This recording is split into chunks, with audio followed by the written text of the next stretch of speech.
Hello students, good morning everyone. कैसे हो आप सब।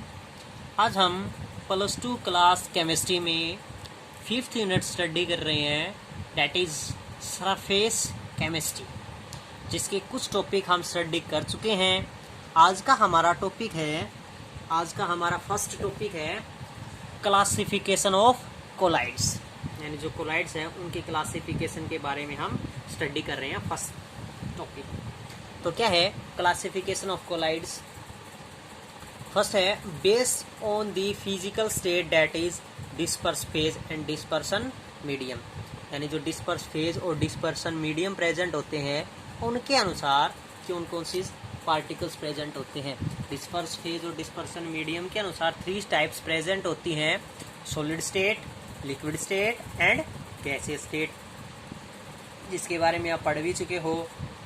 इंटरमोलिकुलर फोर्स ज़्यादा होता है, intermolecular force less than solid but greater than liquid, और intermolecular force is less than liquids and solid.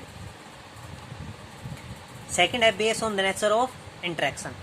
Interactions के अनुसार कौन कौन से प्रेजेंट होते हैं: lyophilic colloids and lyophobic collides.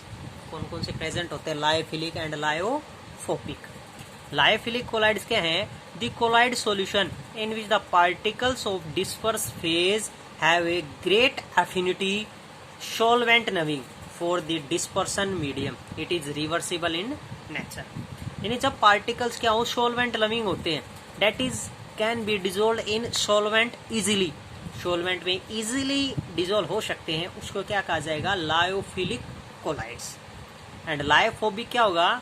which is non-effective between particles of disperse phase and dispersion media, that is solvent heating, that are denotes as when particles not dissolve completely in solvent, जो solvent particles में completely dissolve नहीं होते हैं उसको क्या कहा जाएगा? Lyophobic.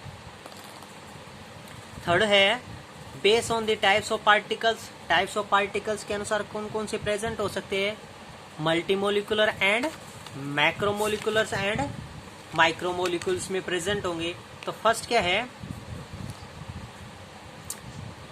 Particle size के अनुसार प्रेजेंट है मल्टीमोलिकुलर कोलाइड्स। मल्टीमोलिकुलर कोलाइड्स कौन कौन से हैं? The colloidal particles consist of arrangement of large number of atoms and molecules.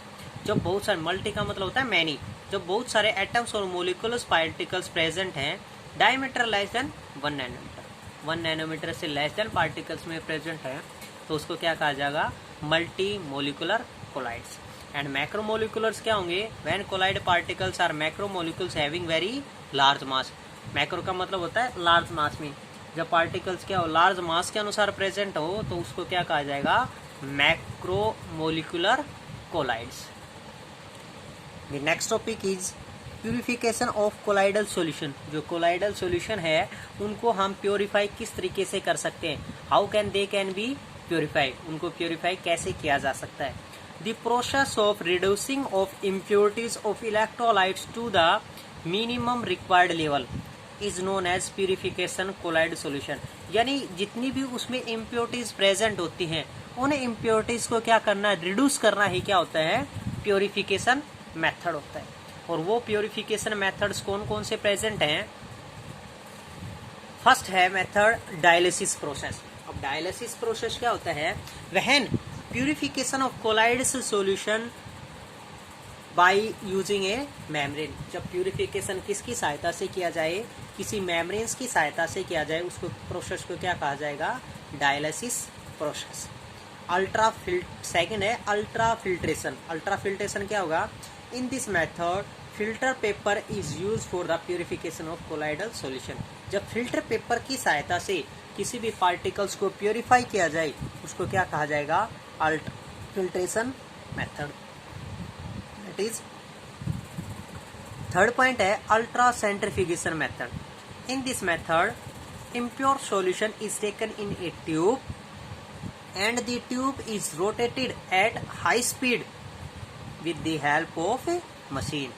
यानी जब किसी ट्यूब में पार्टिकल्स के सॉल्यूशन, इम्प्योर सॉल्यूशन को ऐड कर दिया जाए और वो किसको, एक पार्टिकल्स में हाई स्पीड मशीन की सहायता से उसको रोटेट किया जाए, उसको क्या कहा जाएगा, ultra when the impurities can be reduce by this method is known as ultra centrifugation method. उसको क्या कहा जाएगा, अल्ट्रा सेंट्रीफ्यूगेशन मेथड कहा जाएगा।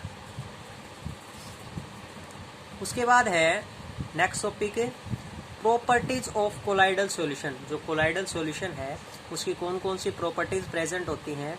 फर्स्ट है फिजिकल प्रॉपर्टीज।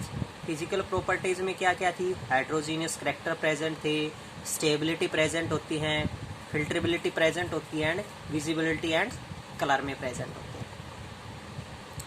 हैं।